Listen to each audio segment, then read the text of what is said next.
Welcome to Fun and Games Side Quests. Every episode is a different host sharing a video game they love and why they love it.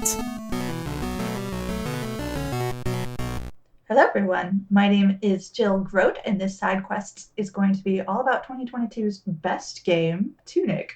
And with that little tease, getting you ready to look forward to the rest of a great episode, let's go ahead and talk about who I am and why you should care. I originally started out my game journalist adventure all the way back in 2018 as an intern for Game Informer.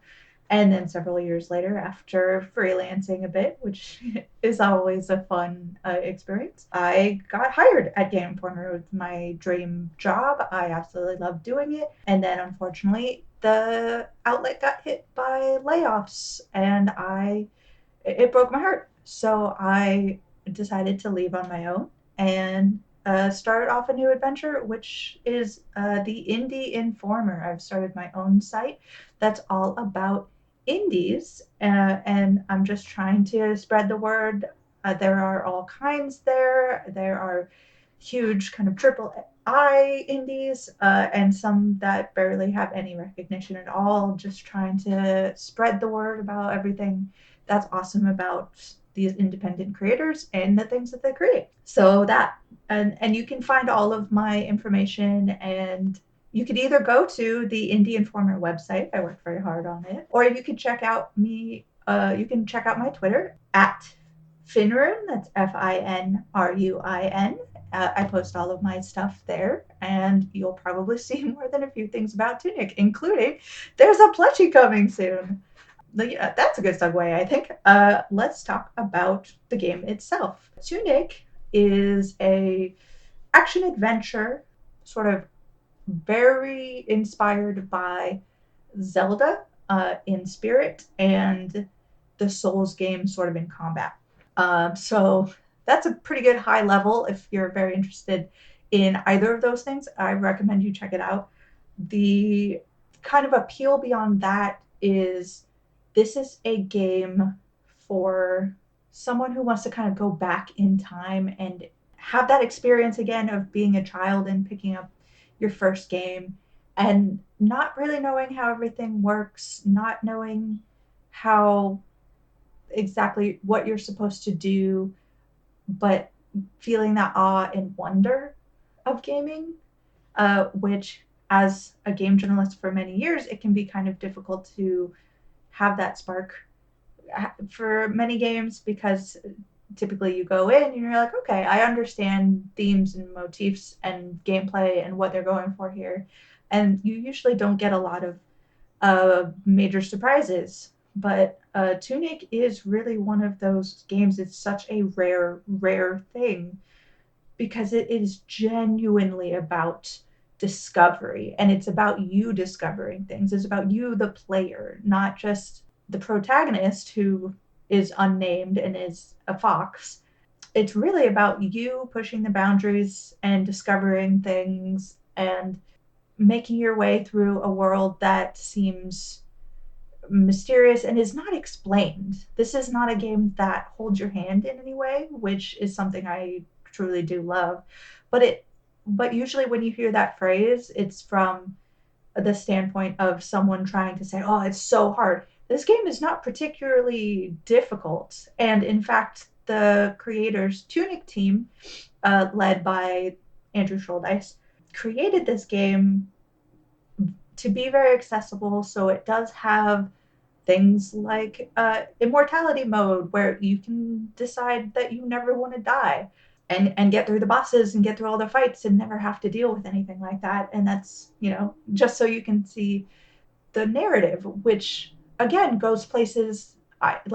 It's so hard to talk about this game without spoiling things, because it is genuinely just about you going around finding things that you love, and things you didn't know were there but were there the whole time, or things that just spark joy, to steal that phrase. So it is really easy to spoil, because it's all the secrets are bound up not only in the gameplay but also in the visuals. which, by the way, are gorgeous because the aesthetic style is sort of a minimalistic, vibrant world. It sort of references things like old school Zelda games where there's not a whole bunch of detail, there's not a whole bunch of things, on the map, but it is just clean and beautiful to sort of look at.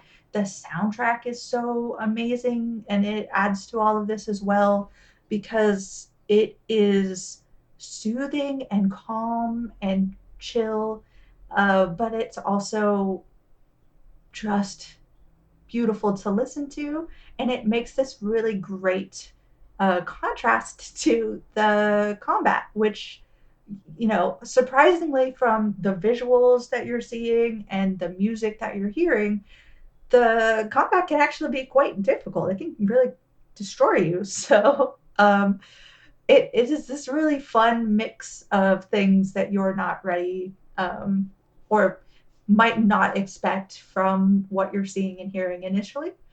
And I wrote for Game Informer, and I had the great privilege of reviewing Tunic at Game Informer, and I gave it a 9.75, which is one of the highest scores out of 10 you can give. And I just wanted to read like the first little blurb because I write a lot better than I think. And sometimes when I'm talking like this, I do just go off in tangents. So I wanted to give you a little chunk of my review. And it reads, Tunic brilliantly captures the feeling of that special childhood title that made you fall in love with video games. Using a virtual simulation of an old school guidebook, the game masterfully balances telling players almost nothing with giving them all the information they need. The result is a game brimming with genuine, triumphant discovery. And I read that, I'm like, wow, that was really well written. Good job, me. But yeah, the thing that makes this a little different from any other game I've played this year or recently is that everything is tied up with this in-game manual. It's the kind of thing you would get in an older game that tells you at the very beginning you get like, here are all the controls and this is how stamina works and that sort of thing. And you actually find the pages of this manual in the game. But it's not just a collectible, but you are finding it throughout the world.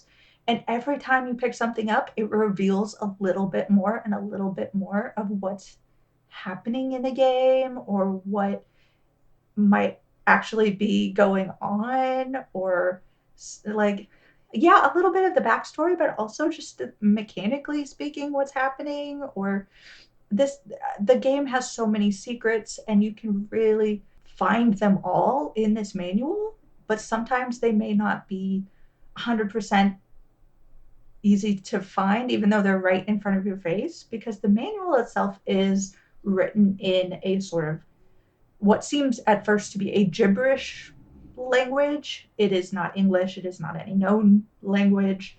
It is something that the developers created specifically for this game. And I believe Andrew Shouldice himself made it up.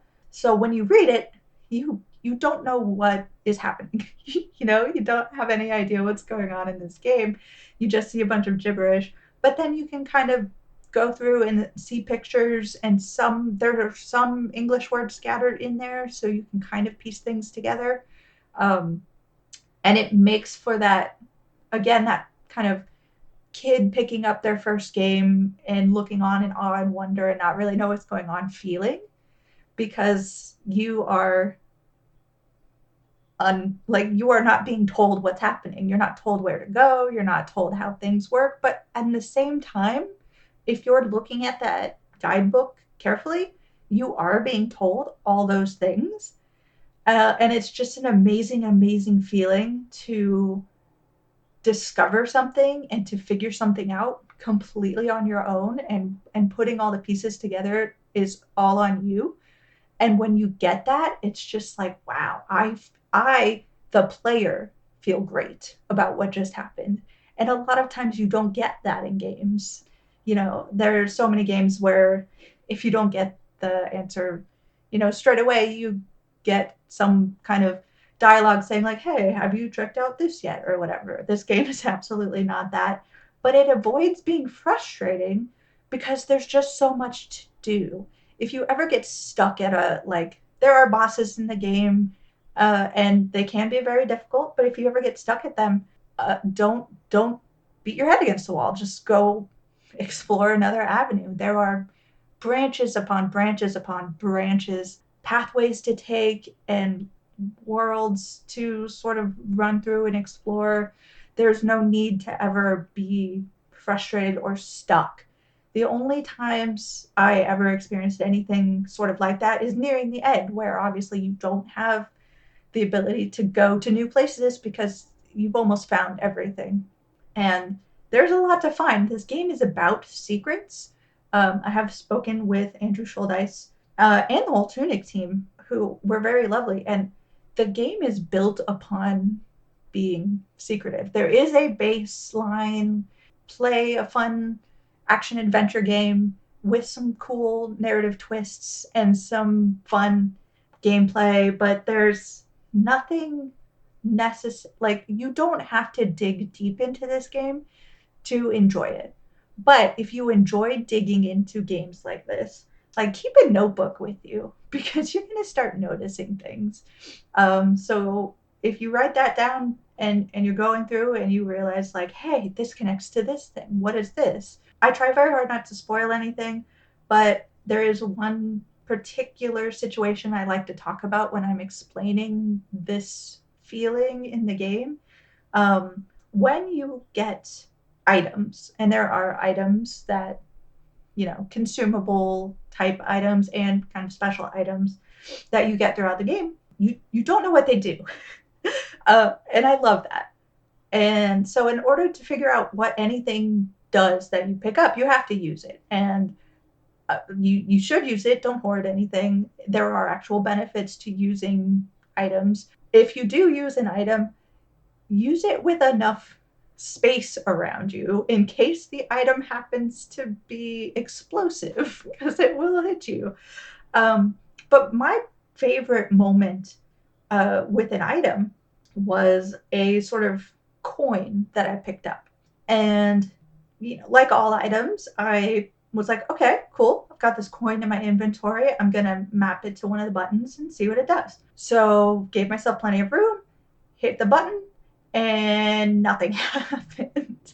My little fox, all he did was like flip the coin in his little paws, look at it, and put it back. I'm like, what did that do? I checked all of my stats. I checked all of my inventory, anything that to see if anything had happened, and nothing had. So that plagued me for the next couple of hours, just trying to figure out, what does this coin do? It's like you walk away from the game, you go have dinner or whatever, and I'm just sitting there eating my salad or whatever, and what does that coin do? And then I was walking through the game and I saw a feature, and all of a sudden it struck me. I'm like, oh, if this is what you do with it, that's going to be amazing. There's no way, though. There's no way that this is going to work. And then I did it, and it totally worked. And I was just so flabbergasted. And I loved it because I had come up with that myself. No one had taught me, and it was just 100% player-based, rewarding for trying different things. And I love games that do this. But I mean, it's not something that if you never figure it out, then you're not going to be held back. But it is another one of these things that the creators sort of wanted to have people engage with, because if you don't figure stuff out on your own, they wanted it to be like a game pre-internet, so you would go and talk with your friends who have played the game and maybe understand some things. And so sometimes when I've had, as recently as yesterday, I had someone who reads my work and follows me reach out and ask, hey, I have a question about gameplay. And it's like, that's a fantastic thing to sort of encourage, because there is so much of like, gaming is a very isolating habit sometimes. And to have something that encourages people to talk to one another and say, hey, I saw this weird thing. Do you understand what happened? Like, oh my gosh, I just went behind this one, feature and found something. I can't believe it's been there the whole time. And there are a lot of moments like that. So if you have not played Tunic yet, it's on everything. It just came out on Switch and PlayStation 5. I recommend consoles or PC right now, because they're still kind of, the Switch version is a little bit lacking in the visual department, which is unfortunate because Tunic is such a beautiful game. But if you don't have anything else, get it on Switch. It's on PlayStation. It's on Xbox. If I recall correctly, it is on Game Pass still. So if you have Game Pass, please pick this up. And it's on Steam. So please go check this out. And if you are interested at all in new and kind of innovative experiences in games, like, this is the game for you. And that is Tunic, created by the Tunic team and published by Finji. So if you are going to pick this up, I think it's only about 10 to 20 hours maximum if you're trying to find all the secrets in there. So it's going to be a great kind of little weekend experience, or maybe spreading it over a couple of days, but it's not very long at all. So, if you are the kind of person who wants to play as a little fox in a big world with a shield and a sword, going at it and fighting the monsters, like, go do that. Enjoy, and, happy gaming. Video games are a unique medium. They can tell stories, Immerse us in strange, fantastic worlds. blur the very boundaries of our reality. But at the end of the day, video games are fun. Whatever fun is to you. I'm Jeff Moonen, And I am Matt, aka Stormageddon. and on Fun and Games, we talk about the history, trends, and community of video games. It's a celebration of all the games we play and all the fun we find within them. And there's so many more games out there, so we hope you'll share in that conversation with us. Fun and Games podcast with Matt and Jeff. Find us on certainpov.com or wherever you get your podcasts. And happy gaming. CPOV. CertainPOV.com.